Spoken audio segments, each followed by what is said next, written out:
여러분 안녕하세요.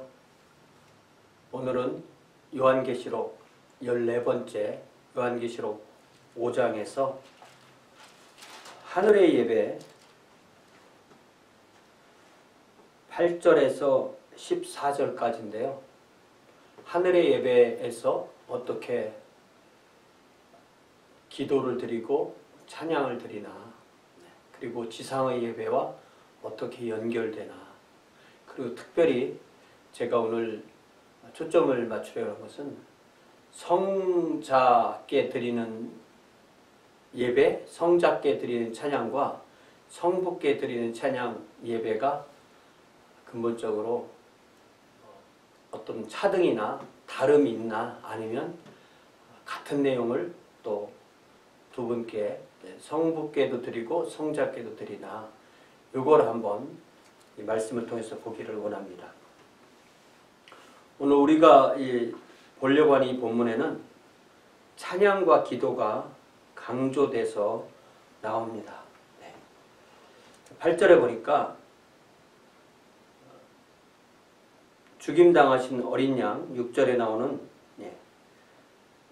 일찍이 죽임을 당하신 것이 드러난 그러한 어린 양께서 보좌 위에 앉으신 성부에게, 보좌 위에 앉으신 이에게 두루마리를 취하심에 네 생물과 24장로들이 그 어린 양 앞에 엎드려 각각 검은 고와 향이 가득한 금대접을 가졌으니 이 향은 성도의 기도들이다.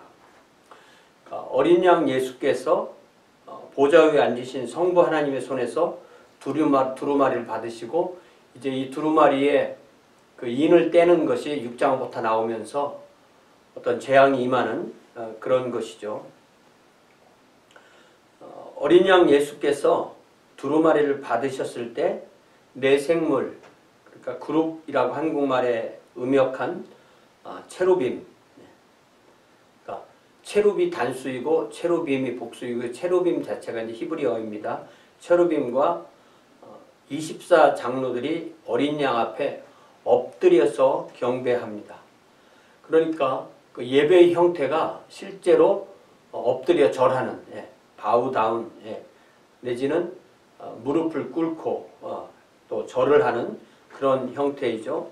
그들이 예배를 드릴 때 그들이 손에 가지고 있었던 것은, 여기 이제 특별히 그들은 내생물까지 포함한다기보다는 24장로를 의미하는 것으로 봅니다. 그들에게 어떤 악기가 있고요. 이게 이제 현악기겠죠. 한국말로는 검은고 이렇게 번역됐지만, 영어로는 harp라고 번역됐지만, 이게 이제 일종의 현악기입니다. 그리고 금대접을 가졌고, 그 금대접 안에는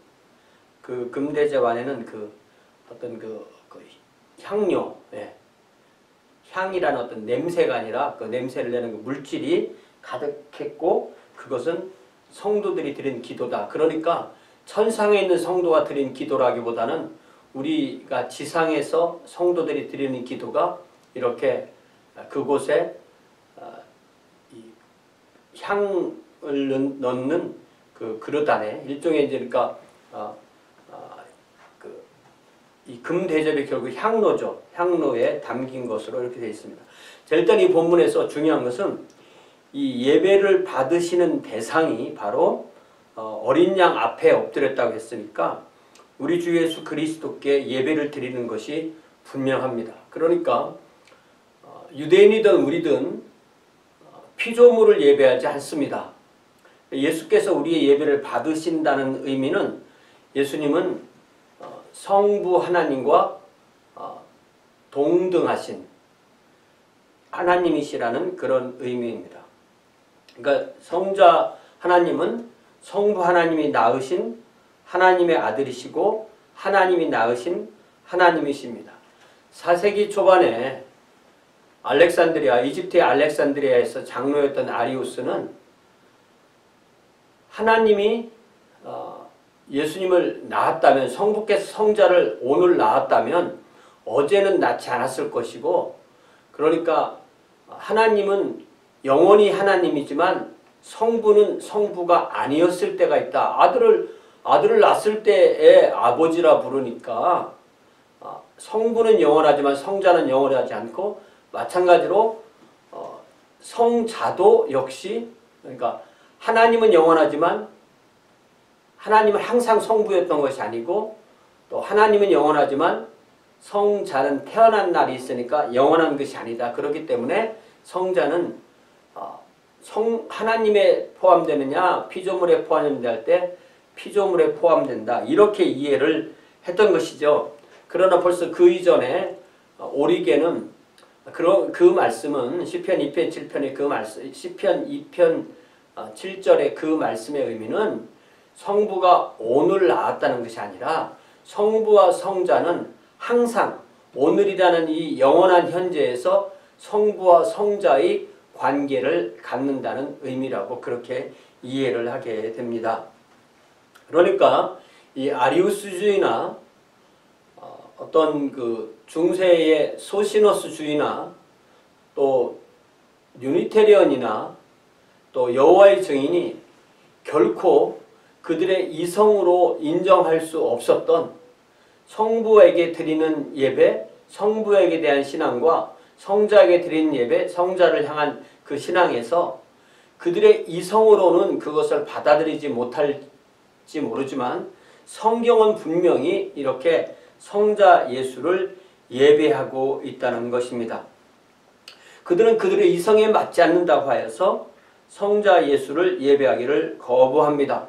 그러나 성자 예수를 예배하지 아니하고 성자 예수를 구주와 주로 고백하지 않는 한 그들은 않는 어떤 사람들도 구원을 체험할 수도 없고 예수님을 예배할 수도 없고 예수님을 주님이라고 고백할 수가 없습니다.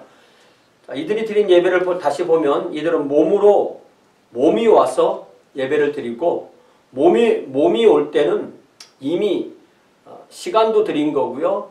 몸이 오니까 에너지도 드리는 거고요. 또 몸이 오면서 예물을 드리고 마음을 드리고 이렇게 합니다. 또 그리고 이들은 찬양을 했는데 그 찬양이 단지 찬양이 아니고 악기와 함께 예배했습니다. 신약의 예배에는 악기가 드러나지 않는다. 그래서 예배 시간에 악기 쓰는 것을 거부하는 분들이 있는데 이 요한계시록의 예배까지 신약의 예배라고 생각할 수 있을지 모르지만 예배에 악기가 동원되는 것은 구약과 또 이렇게 요한계시록에도 분명하게 드러나 있는 것입니다. 그런 면에서 우리는 악기 자체는 사실은 가치 중립적인 것이죠. 그것이 나쁜 음악을 연주할 수도 있고 좋은 음악을 연주할 수도 있습니다. 그리고 특별히 여기서 강조된 것은 이 구약 성막 예배나 성전 예배에서 하나님께 향을 이렇게 놓아드리고 또 향을 불을 태워서 향을 올려드리는 것과 기도가 이게 하나의 유형으로 연결되는 것을 볼 수가 있습니다. 우리가 그 성막이나 성전을 생각할 때 이 분향하는 곳의 위치를 잘 생각해 보면 이게 참 특별하죠. 자, 이렇게 있다면 성소와 지성소가 이렇게 나뉘고 여기에 언약궤가 이렇게 있다면 여기에 등대가 있고 여기에 진설병이 있고 여기에 분향단이 있죠. 그러니까 분향단이 이 거리로 보면 이 지성소와 가장 가까운 것입니다. 그렇다는 것은 이 향으로서 하나님께 예배하는 것이 얼마나 중요한 것인가. 그래서 출애굽기 30장 6절에 보면은 그 제단을, 그러니까 분향 제단을 증거궤 위 속죄소 맞은편 곧 증거궤 앞에 있는 휘장 밖에 두라. 그 속죄소는 내가 너와 만날 곳이다. 그러니까 하나님께서 그 모세를 만나는 이 속죄소, 이 증거궤 그 휘장 밖에서 가장 가까운 곳에 번제단이 있다는 사실을 우리는 기억을 해야 되겠습니다. 그럴 때 7절에 보니까 아론이 아침마다 그 위에 향기로운 향을 사르되 등불을 손질할 때 이렇게 밤새 켜놨던 등불을 끌 때 그때 등불을 손질할 때 향을 사르고 다시 저녁 때 등불을 켤 때에 살을 찌니 이 향은 너희가 대대로 여호와 앞에 끊지 못할지다. 그러니까 이 성막예배 성전예배에서 하나님께 향을 태워드리는 것은 하루에 2번, 아침에 1번, 저녁에 1번 이렇게 태워드리는 것이죠. 그리고 그 제단 위에서 너희는 그 위에 다른 향을 사르지 말고 그 위에 번제나 수제를 드리지 말고 전제술도 불 붙지 말고 또 아론이 1년에 1번씩 이 향단불을 위하여 속죄하되 속죄제의 피로 1년에 1번씩 대대로 속죄할지니라. 이 제단은 여호와께 지극히 거룩하니라. 그러니까 이 제단이 밖에 있는 이 번제단과 이 안에 있는 향단이 사실은 둘 다 제단인 거죠. 근데 향단은 향로에 불을 담아서 향을 태우는 거고 번제단은 동물을 밖에서 태우는 것이기 때문에 번제단은 밖에 있어야 되고 제단은 앞에 있는 것입니다. 그리고 계속해서 그 향을 어떤 재료로 만드나 이런 내용이 있는데 그것은 하지 않겠습니다. 자, 레위기 16장에 보면은 대속죄일의 속죄제사가 나오는데 대속죄일의 속죄제사에도 16장 11절부터 보면 아론은 자기를 위한 속죄제의 숫송아지를 드리되 자기와 집안을 위하여 속죄하고 자기를 위한 속죄제 숫송아지를 잡고, 그러니까 먼저 밖에서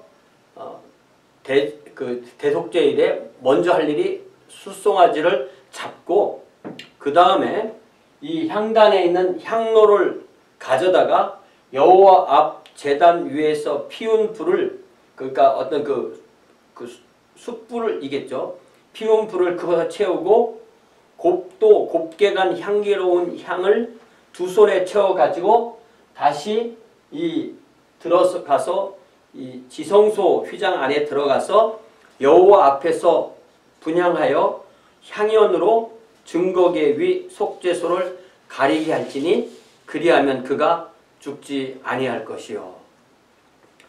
다시 이 향로에 불을 번제단에서 담고 두 손 가득히 향이 들어있는 상태에서 지성소 안에 대제사장이 들어가서 언약궤 앞에서 손에 있는 향을 향로에 넣어 태움으로써 향연이 지성소에 가득하게 해서 그 향연으로 인하여 증거궤가 눈에 보이지 않도록 해야만 된다고 했습니다. 그러면은 이 기도가 결국은 하나님의 진노에서, 이 향이 하나님의 진노에서 대제사장과 예배하는 자를 보호해 준다고도 하고 또 그렇게 연결해 준다. 보호하면서 동시에 하나님과 연결된다는 사실을 알 수 있죠. 그래서 앞에 소리가 요한계시록 5장 8절에서는 향이 가득한 금대접을 가졌으니 이 향은 성도의 기도들이라는 말씀처럼 대제사장과 하나님 사이에 기도가 가득한 그 향으로 이렇게 연결되고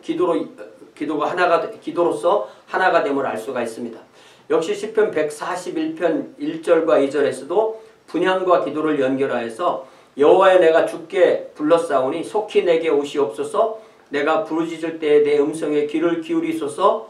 나의 기도가 주의 앞에 분향함 같이 되며 나의 손드는 것이 저녁 제사 같이 되게 하옵소서라고 해서 이 기도와 분향을 유형적으로 연결한 것을 알 수가 있습니다.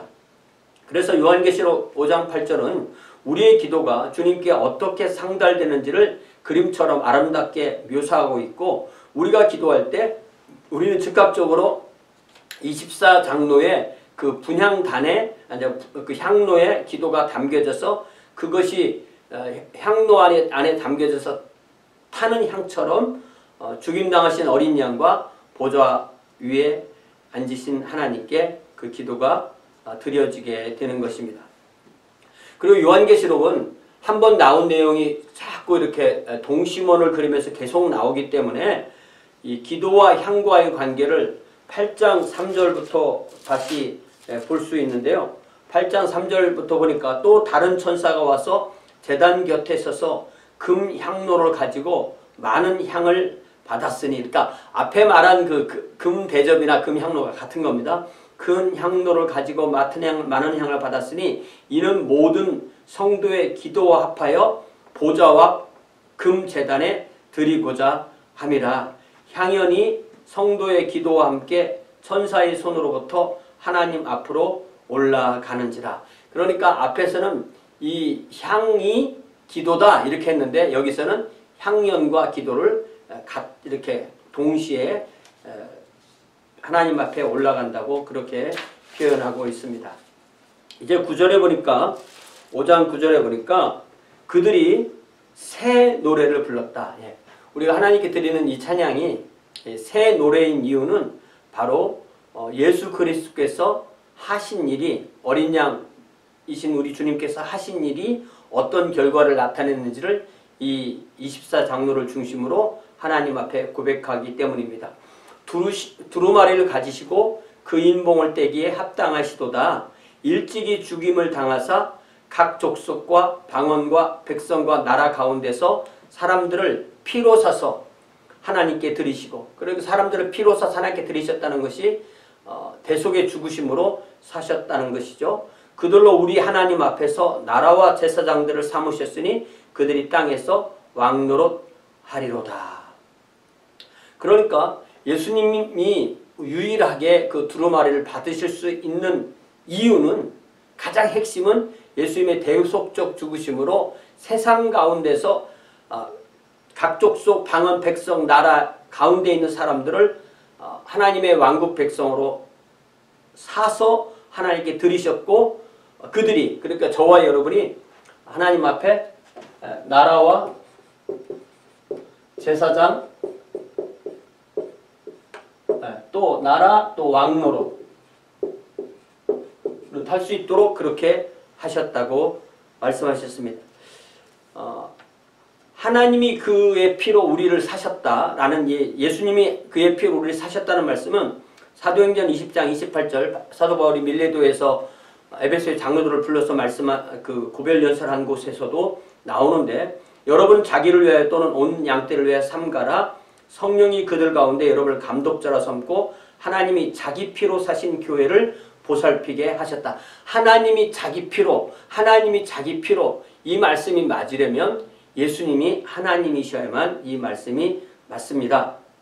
자, 우리가 이렇게 제사장이라는 말씀은, 그리고 하나님의 나라와 제사장이라는 말씀은 베드로전서 2장 9절에도 나오죠. 그러나 너희는 택하신 족속이요 왕같은 제사장들이요 거룩한 나라요 그의 소유가 된 백성이니 이는 너희를 어두운 데서 불러내어 그의 기이한 빛에 들어가게 하시니 아름다운 덕을 선포하게 하려 하심이라. 이 말씀은 다시 출애굽기 19장 5절 6절 말씀이 온전하게 드러난 거죠. 세계가 다 내게 속하였나니 너희가 내 말을 잘 듣고 내 언약을 지키면 너희는 모든 민족 중에서 내 소유가 되겠고 너희가 내게 대하여 제사장 나라가 되며 거룩한 백성이 되리라. 그러니까 출애굽기 19장이 베드로전서 2장으로 그리고 다시 계시록 5장으로 이렇게 연결되면서 드러난 것이 바로 이 하나님의 왕국 백성의 신분인데, 그것이 우리가 하나님의 왕국이 되고 하나님의 제사장이 되고 하나님의 왕노릇, 하나님의 어떤 왕권을 부여받아서 왕노릇한다는 것, 이것이 우리는 이것을 미래에 언제 이루어질 것으로만 생각하기 쉬운데, 이것이 지금 여기서 이것을 계속함으로써 하나님의 왕국이 우리의 사역을 통해서 확장되는 것이다. 이것을 우리가 아는 것이 중요합니다. 자, 이제 11절에 사도 요한이 다시 또 보고, 이번에는 본 것뿐만 아니라 들었는데, 보좌와, 그러니까 성부 하나님의 보좌죠. 보좌와 네 생물들과 장로들 24장로들을 둘러선 많은 천사의 음성이 있으니 그 수가 만만이요 천천이라. 네. 그래서 영어 번역에서도 numbering thousand upon thousand and 10,000 times 10,000, 이게 얼마나 많은 숫자인지 상상하기 힘든 그런 천사들이 있었다는 거죠. 거기에. 그래서 그 천사들이 찬양을 하는데 12절에 보니까 큰 음성으로 이르되 죽임을 당하신 어린 양은 능력, 부, 지혜, 힘, 존귀, 영광, 찬송을 받으시기에 합당하도다. 이렇게 찬양을 했고요. 다시 24장로들이 보좌에 앉으신 이 앞에 그 4장 10절에 가보면 24장로가 성부 하나님께 드린 예배는 영광과 존귀와 권능이고요. 그리고 다시 13절에 보면은 모든 피조물이 보좌에 앉으신 이와 어린 양에게 찬송과 존귀와 영광과 권능을 돌려드리고요. 다시 우리가 요한계시록 7장 19절에 가보면 요한계시록 이렇게 계속 이렇게 돌면서 찬양이 계시가 되니까 이렇게 가봐야만 더 우리가 많은 걸 알 수가 있습니다. 7장 9절에 2일 후에 내가 보니 각 나라와 족속과 백성과 방언에서 아무도 능히 셀 수 없는 큰 무리가 나와 흰옷을 입고 손에 종려가지를 들고 보좌 앞과 어린 양 앞에 서서 큰 소리로 외쳐 이르되 구원하심이 보좌에 앉으신 우리 하나님과 어린 양에게 있도다 하고, 그러니까 구원의 체험을 성부 하나님과 성자 하나님께 예배를 하고, 11절에 모든 천사가 보좌와 장로들과 네 생물의 주위에 서 있다가 보좌 앞에 엎드려 얼굴을 대고, 여기 분명히 하나님께 경배했다고 했는데 하나님께 경배하면서 아멘, 찬송, 영광, 지혜, 감사, 존귀, 권능, 힘이 우리 하나님께 세세토록 있을지어다 아멘, 이렇게 예배를 했어요. 자, 그러면 그리고 이제 다시 요한계시록 5장에 마치는 부분에 보면은 내 생물이 이르되 아멘하고 장로들 엎드려 경배했다. 요거를 우리가 5장 12절하고 7장 12절하고 절이 같네요. 7장 13절, 7장 12절. 자, 5장 12절은 어린 양, 죽임당하신 어린 양께 드리는 거죠. 그리고 7장 12절은 하나님께 드리는 건데, 이거를 우리가 한번 써보자고요. 써볼 때 성자께 드리는 찬양과 성부께 드리는 찬양이 얼마나 같고 얼마나 다른가 한번 이걸 비교를 해보면 좋을 것 같아요.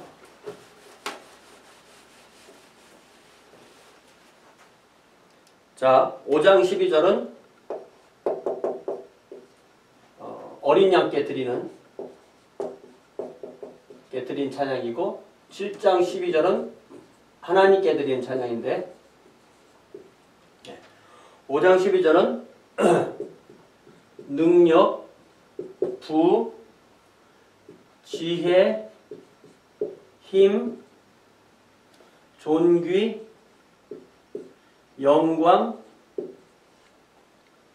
찬송 이렇게 돼 있어요. 그러니까 1, 2, 3, 4, 5, 6, 7이죠. 7가지. 자, 그러면 성부 7장 12절에 하나님께 드리는 찬양은 찬송, 영광, 지혜, 감사, 존귀, 권능, 힘. 그러면 한번 이거를 어떻게 내용이 같은가 봅시다. 능력, 권능, 같은 거죠. 자, 부, 힘. 그러니까 힘이 여기죠. 힘이 힘. 그 다음에 지혜.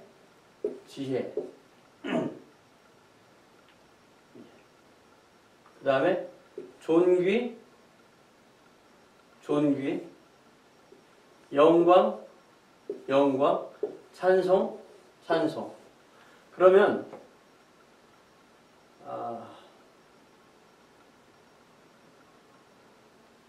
부와 감사, 요거만 다른 거죠. 네. 그러면 사실은 전혀 다를 게 없다고 이렇게 우리가 이해를 할 수가 있습니다. 이걸 통해서 우리가 성자를 예배하면 성부께서 서운해하시는 게 아닌가, 이런 생각을 할 필요가 없다는 것을 알 수가 있습니다. 자, 그래서 우리가 히브리서 13장 15절에 그리고 16절에 있는 것처럼, 그러므로 우리는 예수로 말미암아 항상 찬송의 제사를 하나님께 드리자. 그러니까 예수님으로 말미암아 하나님께 성부께 찬양을 드려도 되는 거고, 또 예수님께 직접 예배를 해도 되는 거고, 이 모든 예배를 인도하시는 분이 성령 하나님이신 거죠.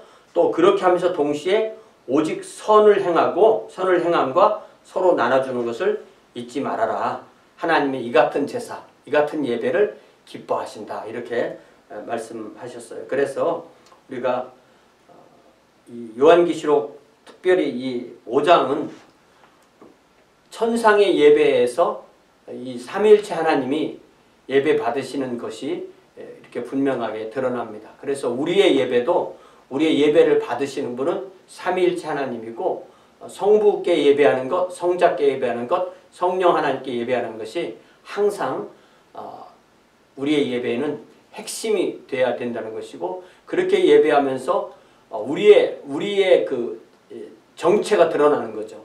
우리는 하나님께서 세상 가운데 하나님의 제사장 나라로 부르셔서 하나님의 구원사역에 동참하는 그런 사람들로 우리를 삼으셨기 때문에, 우리는 위로는 하나님께 찬양하고 또 이웃에게는 선을 행하고 나누어주고, 이렇게 하면서 주님을 드러내는 그러한 주의 자녀로 사는 것이 바로 요한계시록에서 우리가 배울 수 있는 아주 핵심인 것이고, 그런 것을 통해서 우리가 하나님을 잘 알므로 우리 자신도 알게 되는 그런 은혜가 우리에게 임하는 줄로 그렇게 믿습니다. 오늘 여기까지 하겠습니다. 감사합니다.